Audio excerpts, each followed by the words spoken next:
기부가 줄고 있습니다. 경제가 안 좋아도 늘 기부는 어느 정도 유지됐는데 눈에 띄게 기부가 줄고 있습니다.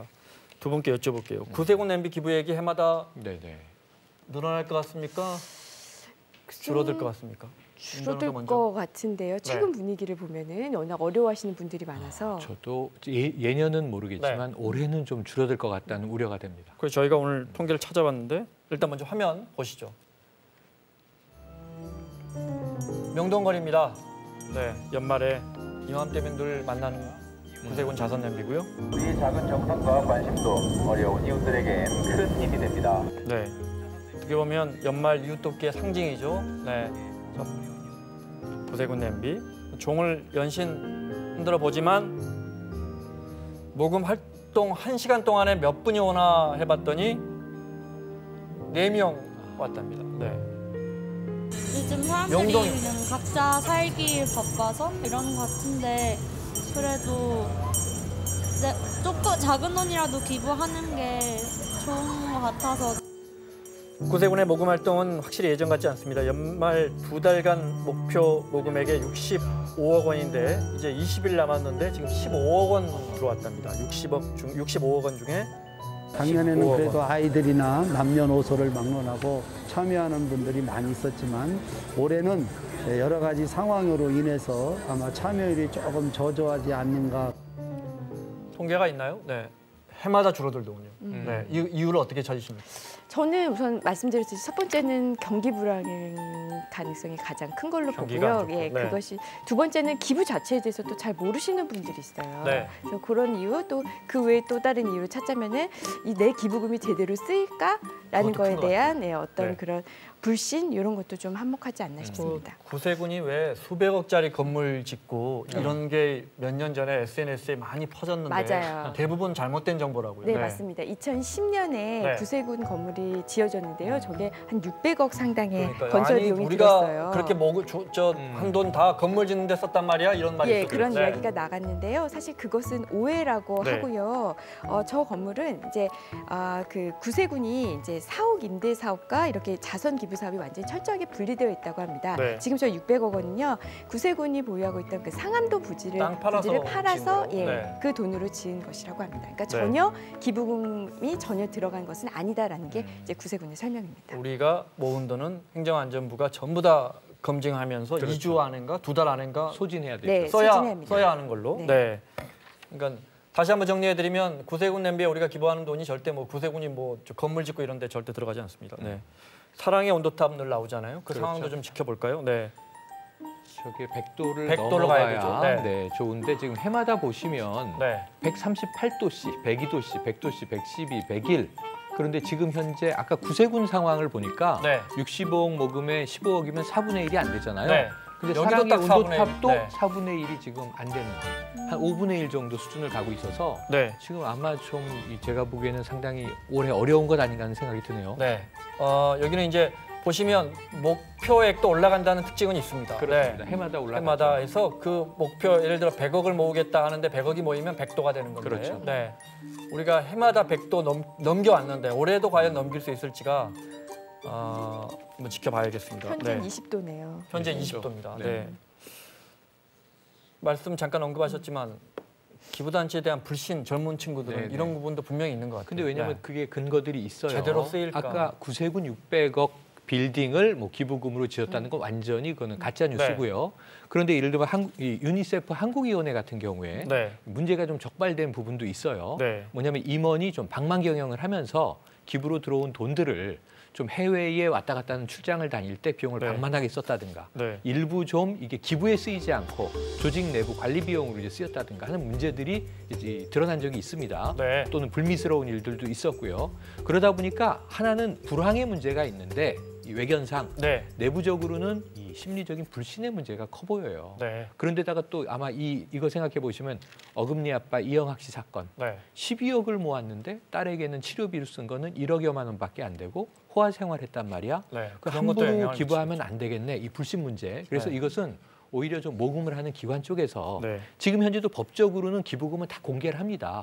일정 금액 개인적인 모금이 아니면 기관, 기구가 하는 것들은 다 하게 돼 있는데 네. 우리 시민들이 그걸 꼼꼼하게 한번 따져보시고 신뢰성을 검증받은 네. 기관에는 정말 오히려 더 열심히 기부해야 되는 것 아닌가 하는 생각을 해봅니다.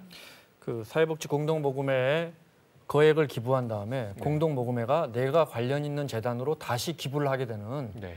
이른바 리턴 기부 이것도 논란이 리턴 됐다고. 기부가 문제가 네. 됐습니다. 이게 여기가 이제 아너스 클럽이라는 걸 네. 이제 운영하죠. 1억 원 이상을 쾌척하면 네. 그분들은 정말 대단한 일을 하신 거니까 명예로운 거죠. 네. 명예 전당에 이름을 올리고 이제 네. 그 모임을 만들고 네. 명예를 주는데 지금 보신 대로 모 가입자, 네. 아너 소사이어티의 가입자가 1억 원 이상을 기부했는데 본인은 이제 9,500 소득공제를 받겠죠, 당연히. 소득공제를 받죠. 네. 그리고 이제 본인이 근무하는 사단법인에 다시 이걸 지정기탁을 해서 네. 기부금을 돌렸어요. 네. 그러니까 저희가 무슨 뭐 깡이라는 얘기를 간혹 듣긴 하지만 네. 기부 깡은 이거 안 되는 거 아니겠습니까? 이런 건 좀 제가 보기에는 너무나 꼼수여서 이후에 제도 개선이 네, 된다고. 허용되지 않았어야 하는 건데 지금은 이제 저 방식이 막혀 있다고 네. 합니다. 네. 근데 알겠습니다. 저게 조금 문제가 됐던 거는요.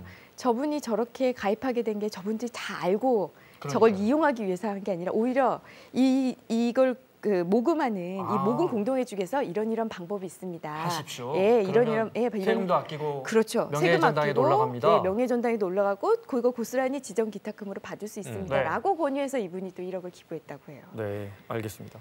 중요한 건 1,000원을 기부하든 100만 원을 기부하든 우리 국민들이 내 돈이 잘 쓰일까 이게 좀 투명하게 공개가 되면 좋겠어요. 그렇죠. 그래서 네. 우리도 법은 있어요. 기부금품과 관련된 법률이 있는데요. 거기에 보면 우선 내가 얼마를 모았는지 이거를 어떻게 썼는지 장부를 써서 이것을 보관하고 있어야 되고요. 네. 만약에 모집을 다 끝났거나 이걸 사용하려고 한다라고 하면은 이 결과를 공개를 해야 합니다. 그 네. 규정에 의하면. 그리고 사용을 다 했으면은 뭐 회계사 등에 의한 어떤 그 감사 보고서를 만든 다음에 이거를 관청에다가 제출을 해야 돼요. 그러니까 어쨌든 얼만큼 모이고 어떻게 써야 됐느냐는 모두 지금 공개가 되고 그 있습니다. 기준이 1,000만 원 이상? 1,000만 원 이상이면 1,000만 원 이상을 모집하고자 하는 사람은 먼저 등록해야 등록을 해야 되는군요. 돼요. 정부에 예. 등록을 해야 되고. 그렇죠. 네. 그렇게 등록한 건 행정안전부에서 그 모금액이 얼마든 간에 다 확인한다 이 말이죠. 그렇습니다. 네. 알겠습니다. 그러니까 좀 공신력 있고 우리가 이러면 알만한데 기부하면 네, 더 네. 안전하겠네요. 훨씬 그건 다 안전하죠. 정부가 지켜보고 있다. 그렇습니다. 어떻게 그러니까 쓰이는지. 개인 네. 명의로 이런 좋은 일 좀 해주세요 하고 네. SNS에 많이 뿌려지잖아요. 네. 계좌가 돌고. 그런데 거기에 900만 원씩 10번을 모아서 9천만 원을 모아도 이건 감사 대상이 아니므로 네. 위험할 수 있다는 겁니다. 한번 좀 알겠습니다. 확인이 필요한 대목입니다. 네. 기부가 줄어들면 어려운 분들이 있죠. 화면 보겠습니다. 노원구의 백사마을이라는 서민들 사는 도시가스가 안 들어와서요. 500가구가 연탄하는데 연탄 떼는데 넉넉지 않다는 거예요. 연탄 떨어지면요 잠이 안 와요.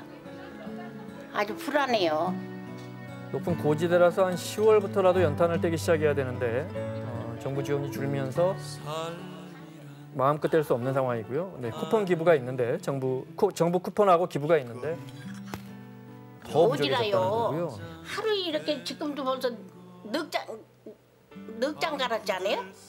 이렇게 그러니까는 한 달이면 얼마요? 연탄은행을 통한 기부도 올해는 정말 많이 줄어가지고요.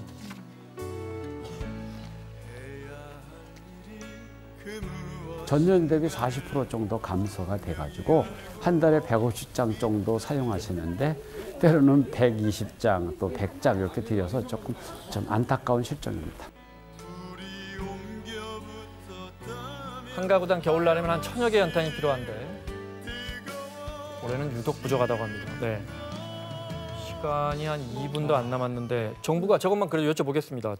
정부가 그 연탄 가격 올렸다고요? 정부가 이런 연탄 가격은 지고 있었잖아요. 일부러 서민들 네네. 때문에. 그러니까 우리가 뭐 라면이라든가 네. 연탄 이런 정말 생활에 아주 최소 이 재료가 되는 것들은 네. 비용 통제를 했는데 700원에서 지금 800원으로 인상이 됐다고 하네요. 네. 지금 연탄 가격도 이제 처음 봤습니다만 뭐 지금 저 어르신들 보니까 아직도 지금 70년대에 살고 네. 계시구나.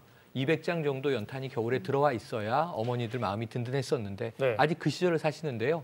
연탄 가격이 올렸으면 복지도 더 추가해서 제공해야 되는 것 아닌가? 네. 혹은 또 오늘 기부 얘기를 하고 있는데 더 많은 분들이 더 어려운 곳을 돌아봤으면 하는 생각이 듭니다. 네. 아마 정부가 수요는 있지만 화석연료 수요를 일부러 줄이기 위해서 가격을 올린 것도 있지 않나 싶습니다. 그런데 네. 그게 네. 지금 앞으로 프랑스에서 내년에는 더 네. 오를 거예요. 이거 올릴 수밖에 없습니다, 정부가. 아 그래요? 예, 예. 뭐 국제법이 그렇습니다. 예, 맞습니다. 그러니까 그 원가 네. 가격에 맞춰서 연탄 가격을 맞춰야 되기 환경 때문에 관련 협약 때문에 예, 그렇군요. 맞습니다. 네. 자, 시간 때문에 마무리하겠습니다. 최영일 평론가, 임방글 변호사 수고하셨고요. 사사건건 내일 이 시간에 돌아오겠습니다. 고맙습니다.